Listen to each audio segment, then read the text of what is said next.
Well, hello, everyone, and welcome to the Sarah Sachs Medium on the Go channel, and that's who I am. Now, I am going to be departing a little bit from what I usually do, although I may pull a couple of cards at the end. But when I started this channel, I pretty much said that it was going to be primarily tarot readings on current events, but that I would be departing to talk about other things, spiritual and travel and this sort of thing.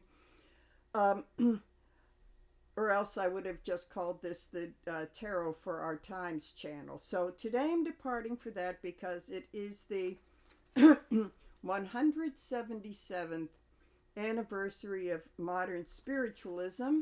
That is when Maggie and I can't believe I forgot her name, and Kate Fox discovered that they were hearing the taps of a peddler that had been murdered and I believe buried in the basement of the house that their father rented. And it's a long story. I would suggest you read the book. I'm only going to cover some of the highlights, but it was in a little town called Hydesville that actually doesn't exist anymore. It's outside. It's between Buffalo and Rochester, but it's closer to Rochester, near a town called Newark, New York. And as you can see on the thumbnail, the only thing remaining is a schoolhouse that has been restored and revived. And I should probably dedicate this to my former teacher, Janet Nohavik, who has since passed away, and the members of her church in New Jersey who are working very hard on funding this as a memorial. And it is a very important part in our history because at that time in 1848, we still had slavery, and we were not that far from having a great civil war. So it's interesting to note that those times were troubled, just as the times that we're living in today. But I also find it encouraging to say we made it through those times and we're going to make it through these times. And that's what I've been trying to to say in my readings. So I have to tell you about what my relationship is between the Fox sisters and me. What a lot of the spiritualist churches, they either kind of gloss it over or ignore it, is the fact that these two ladies were alcoholics. And I believe they inherited from their father, who was an alcoholic. But back in those days, he belonged to an organization which was a forerunner of the Oxford group, which was the forerunner of Alcoholics Anonymous. And back then, after a couple of fails, and when they did something called taking the pledge. When I got sober and joined AA, I just grabbed everything I could find to read the history about that and the time in which it was founded, and it does go back to these days. So anyway, he finally took the pledge and was able to stay sober, but unfortunately, that club was not open to women. So the Fox sisters, as talented of mediums as they were, they didn't really have that opportunity. And this is something I've spoken about when I've been invited to be the speaker and message person at various spiritualist churches. I have spoken about the alcoholism of the Fox sisters, as it's very important. And I can relate to it because I do have to tell you, when I first read about them, I knew nothing about them. And after a lot of years of going to Chautauqua, I had visited Lilydale on a number of occasions. When I was in my 20s, I went in and got a reading, very good reading, from a medium by the name of Belle Ferguson, who's passed away decades ago. And it was just kind of like a sleepy little Victorian town. It's kind of grown since those times, and I popped in and out over the years. And so one time I was really, really into the Victorian history of the U.S., especially around the Civil War era. And I started to realize that spiritualism was a very big part of it. So I wanted to find out more. So I booked a room in Lilydale to stay, I guess, for a week. And I had kind of seen floating in book reviews a book called Talking to the Dead by Barbara Weisberg. Let's see. Oh, yes. Yeah, Barbara Weisberg. And I went running all over to every bookstore in Pittsburgh until I found it, because I had to read about the history of this. I knew it had to do with spiritualism, so I got that and I packed it in my suitcase, and I started reading it before I left. And every night I went to bed with reading that book. And I came to realize that, wow, these women were incredible, but they were alcoholics. And part of it was the abuse that they went through from being inspected by preachers to make sure they weren't pulling any funny business with their rappings and the tappings from their demonstrations, which was, with the modesty back then, it was very traumatic for these they were teenagers. And when they hit New York Cafe Society, they were wined and dined at Delmonico's and all this sort of thing, and befriended, befriended by the elite of New York society. So, at any rate, their stories are very interesting, and it's something that should be read. But I found that I really felt like a kindredship with them, especially since they had issues with alcohol, but also in this very early in the trip. I was kind of an atheist back then, but I decided I would go with an open mind to Lilydale. And so the woman, the innkeeper, Jan Cook, had encouraged me to go to a development circle at a little church she had outside the grounds in Cassadaga. And I just kind of went thinking, oh, well, this should be interesting. And we did some exercises, and some of the mediums there told me that I had it. So, and the rest, as they say, is history. So I started developing my skills as a medium.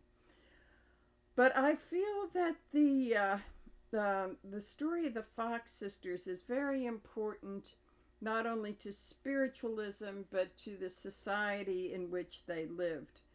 Because a lot of one of the reasons I wanted to read about it is because I had read that people like Susan B. Anthony and Elizabeth Cady were followers of the faith, and they went to spiritualist churches and that sort of thing. And a very interesting piece of history is in the early days of Chautauqua Institute, which was founded in 1874. Lilydale came a little bit later in 1879. I think sometime in the early 1880s, some of the ladies groups at Chautauqua had invited her to Susan B. Anthony to come and speak, but the fuddy-duddy Methodist preachers and the men said, "Oh no, we cannot have a woman take the stage at Chautauqua." So somehow that made it through the Lilydale grapevine, so they invited her to speak. A couple of people have tried to dispute that story, but I really do believe that that is true, and there are some records with that. And she came to Lilydale, which is a little spiritualist town, about 20 miles from the Chautauqua Institute, near Buffalo. And so they have a rich history in the feminist movement, because a lot of them in the 19th century and thereafter did come because of their attachment to the faith. So when the religion caught on, I guess in the, during the antebellum times, a lot of spiritualists were abolitionists and were, conductors on the Underground Railroad. So that's a very rich history, along with some other, the more mainstream religious people of that time. So I'm just making sure I don't miss anything. So activism has been a very big part of spiritualism and other religions, and it's not only here, but it's in a way it almost caught on bigger in the UK because of well, the in the States we have the NSAC, the National Association of Spiritualist Churches, and in the UK they have this Spiritualist National Union. And so now it's time to get controversial, but having studied at the Arthur Findlay School in the UK, which is under the umbrella of the SNU, I realized that their mediums and their teaching of mediumship did kind of surpass the American organization. That's my opinion. That's how I see it. So, but getting back to the Fox sisters, not only have they been hailed as the founders of this movement, and I will say that in the UK they are very well known. In fact, I went to a spiritualist service in Edinburgh after my first couple weeks at Arthur Findlay, and they in the room where they it's the Arthur Conan Doyle Center. It was his old house that they converted into the church. He left it in his will. The Sherlock Holmes guy. So there was a big portrait of the Fox sisters. But what a lot of my British friends didn't know, and I was kind of surprised about this, is that they were alcoholics, and the older sister Leah, who was their business manager, was the codependent enabler. A very, very interesting dynamic there. But they all died in their 50s. They all died very young, and the number of times they had some sobriety, but they kind of fell back into the bottle. And the one controversy about them was sometime, I think, in the 1880s. I think it was Maggie that gave she appeared at the Brooklyn Academy of Music, and she was in really, really bad shape, and she got up and recanted and said it was all the raps and taps were fakes, and they manufactured them with cracking their knuckles and dislocating their joints and all that sort of thing. It later came out that she recanted the recantation because a newspaper had offered her, I think, $250 to do that, and she was broke and jonesing for a drink. So, of course, that was a lot of money, but that was probably like a couple $100,000 today. I would have to look that up. And so I understand what it's like, really, really needing a drink. So I understand completely why she would do that, but then later go on to recant that. So that really falls into that whole alcoholic thing with her. So and there was also the whole thing with they were not part of this, but by the time that the Lincoln took office, there were some mediums that came, and when their son Tad died, there were some mediums that came into the White House and had seances. Now, whether Lincoln himself was a spiritualist, the jury is still out on that. And I did ask Doris Kerwin about that when she gave a talk at our temple in Pittsburgh, and she really didn't have an answer because nobody. Doris Goodwin, Kearns Goodwin. Sorry about that. She really didn't have an answer, and if anybody knows all about Lincoln, she certainly does, because I read her book, Team of Rivals, twice and saw the movie 2 or 3 times. So she didn't know the answer to that because the jury is still definitely out. But there were seances in the White House at that time. So this was a big growing movement. I think it really relates and the interesting thing part about this faith is that during wars, there's a big resurgence of it because people go to mediums because of their losing their men in war. I understand during World War II that you had that people just absolutely thronged the mediums in Lilydale because of losing their loved ones in the war. So it kind of goes through peaks and valleys. So it's a very important part of our culture, British culture, and in fact, I've been to, I think I was at a cemetery in Scotland, and they do have markers for people that were spiritualists that were killed in the various wars.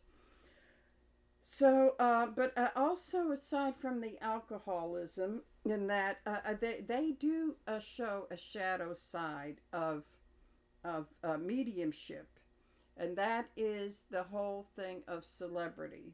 They were the first celebrity mediums, and they paid a very big price for that. They were very well known, and in fact, they didn't do just the raps and the taps. They gave a reading to Horace Greeley, and brought through.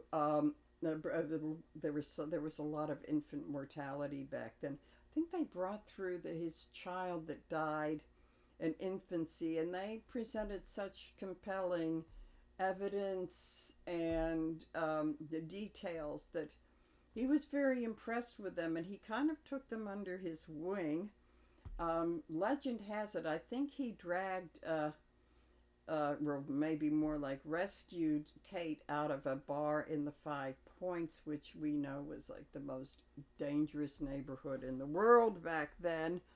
But she did. I mean, that's part of the whole illness. Yeah, you don't care how terrible a neighborhood or rough a bar. You just go in and get a drink. And so so that he had a relationship with them, so that this was how well known they were. But they paid a big price for it, and a lot of, and this is kind of the dark side of the whole thing because that there's a lot of pandering to famous mediums, and a lot of kind of like rescuing and enabling, and they don't have to be alcoholics, but I will not name one, but there is one male who has been to Lilydale a number of times who was a real prima donna, and it really didn't help that everybody was just bowing down and all of this sort of thing. So it's kind of the Hollywoodization of America, and it's caught, unfortunately it's caught on overseas. So it isn't really good for the medium themselves, and it's certainly not good for society. So I don't think I want to dwell on that too much. So I think what I want to talk about is the importance of, getting back to the Fox sisters, because they are a feminist tale in the fact that they were treated a lot differently when, I think it was Maggie that got married.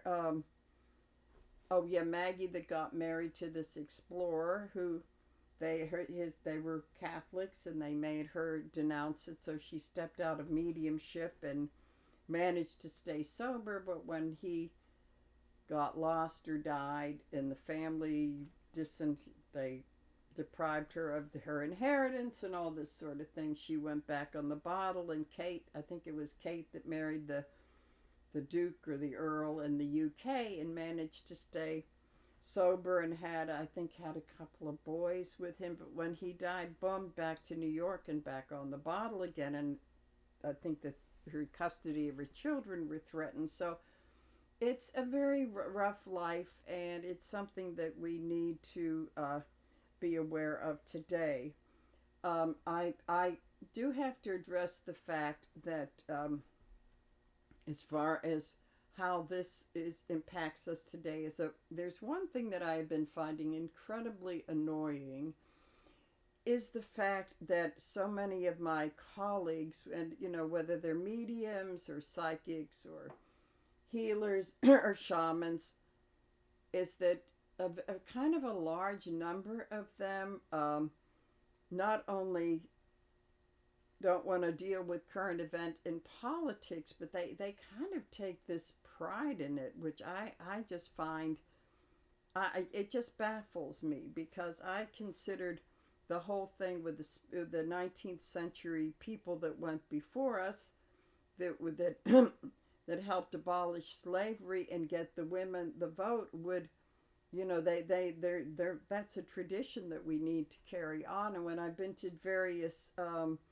protests in Pittsburgh, as far as, when Trump took office, and the women's issue and around reproductive rights, I mean, I just, with all of the people that I know, I saw very few of them there, and very few of them making posts on social media about being socially aware. And I naively thought that when I developed my mediumship and started to work at that's kind of part of the deal. That's part of what we do, that we are also activists. So I find that kind of disturbing, and I have seen some colleagues on the internet with their YouTube channels who who will, make predictions and forecasts like a lot of us do about about current events. But I'm kind of calling them the Neville Chamberlains of psychics. Is that what they do? Is that they say, "Oh, I don't want to take sides. I want to be nonpartisan. I don't want to take sides." And I say, oh, well, that kind of worked when it was Obama and Romney, or Obama and McCain, but we're in a whole new ball game here with with the what's been going on is paralleling the Germany in the 1930s, and what he wants to do and everything, that people would even take that stand. Now, I did a little bit of digging into that part of history, and I found that there were certain psychics and astrologers that did go along with Hitler and the master race, and worshiping these blonde Nordic gods, and figuring that he was the human personification. Which brings me to the point that the big stumbling thing is that whole guru thing, whether it's the spiritual leader at whatever organization that you cannot question, but that there's always going to be someone that's going to save you.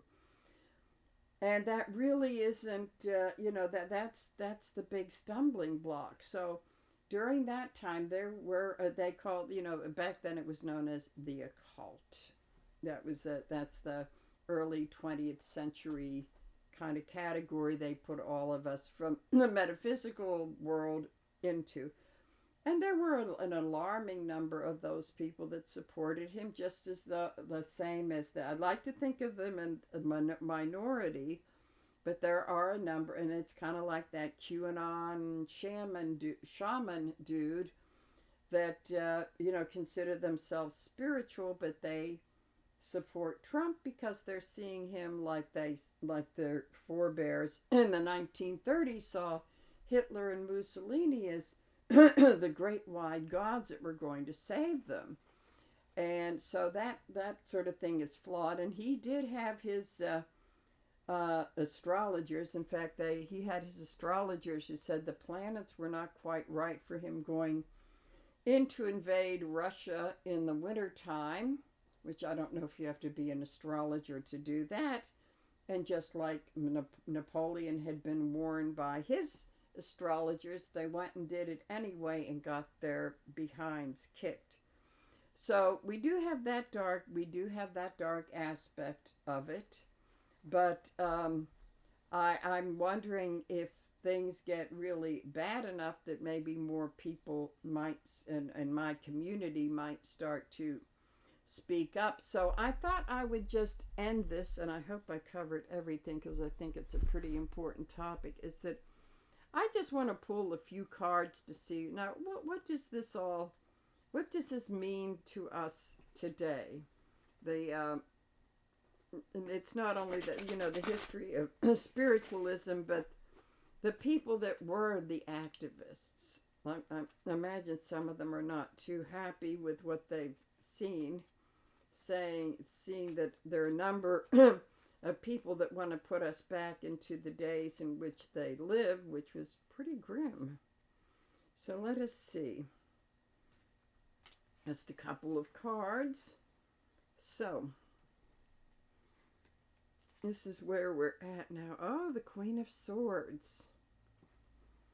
So we have this female energy that's really, well, this is encouraging. This female energy that's looking for the truth, and those white doves around her, which is talking about finding some peace in the world, but knowing that that sword has to be wielded in protection and in truth for that to happen.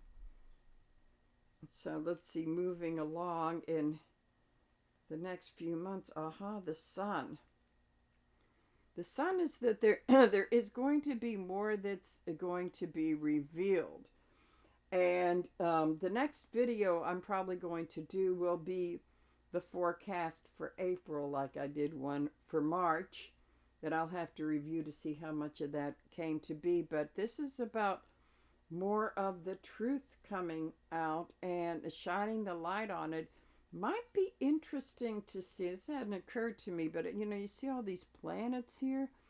I think it might be very interesting to see if I would have to ask some of the astrologers, are the planets similar to what they were during the time, the antebellum and the Civil War time, with our country being divided? I've heard of this, this Pluto return thing, and it always goes back to the American Revolution in the 18th century, because that's when the last time that Pluto did its return.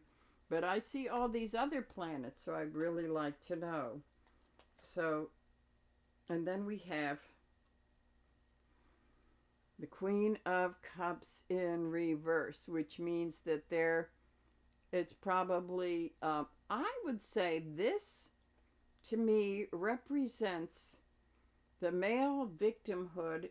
That there's an old hipster term called carrying on like a white woman. This goes back to the beatnik age, and that's about male, kind of like this male energy that goes to the worst of the female neediness, the victimhood, that negative female energy, and playing the victim when they're actually in a position of strength, which is pretty much that Musk and Trump thing right now. So this is what we have to deal with, that energy. I would say back then, that's what they pulled when the slaves were getting, we don't have our free labor anymore. When the slaves were getting released, and later when the women were getting the vote. Now, I have to add that there were a lot of men in that movement. Like, I think the first that comes to mind is Frederick Douglass, the escaped slave, who turned out to be a brilliant man. And he not only helped run, do his part in the Underground Railroad once he settled in Rochester, but after the Civil War, he became very involved with the feminist movement and women's suffrage. So I think what this is saying, well, we have this negative force. The opposite end of that is that there are a lot of good men out there that are saying, no, we can't do this any longer. So moving right along. Oh, this is a good one to follow. This is like rejecting this self-victimhood. This is what the big struggle is, and that is what the big struggle was back then. I also want to say that this is part of the labor movement, because a number of the next generation of the spiritualists and other spiritual type religious types of people got involved with the labor movement. So this is, I think that what all of this is trying to say is that we have been here before. And this is pretty much what the Fox sisters anniversary is telling us.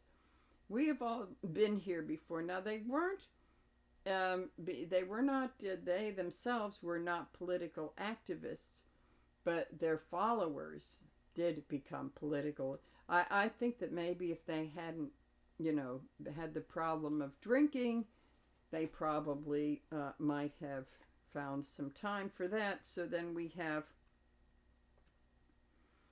the Ace of Pentacles coming up, which is very hopeful, is that we will get healthy again and prosperous again.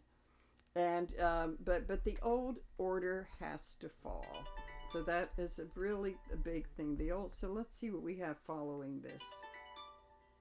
The Eight of Pentacles, which is about, we really do need to get ready.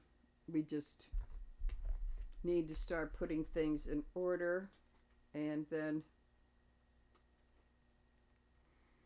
we're not down yet. That's the whole thing. So I think what it reminds us that this important, and it was a very important part of American Victorian and history, is the birth of spiritualism and the activism that it produced. And I could go into a lot more of it, but I just want to end on the whole thing is that all of this is it does give us hope. I would say what needs to be done is more people in our community taking a stand and getting involved with it. Just is this is the lesson, basically, just like those that came before us did. They really need to look into some history and say, we just can't have our noses in our navels and maybe making predictions about stuff we don't really know that much about, and to really put our money where our mouth is, because I will tell you this, Christian nationalists, they kind of frown on all of this sort of thing.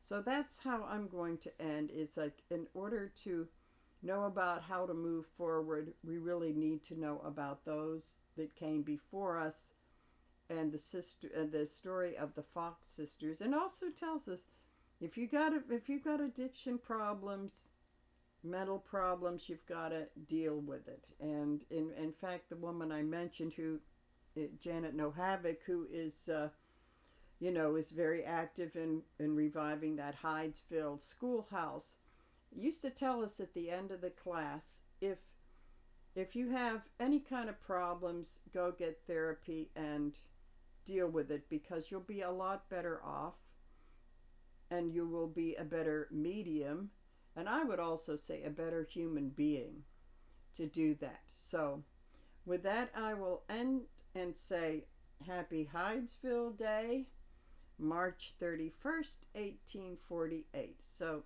bye for now.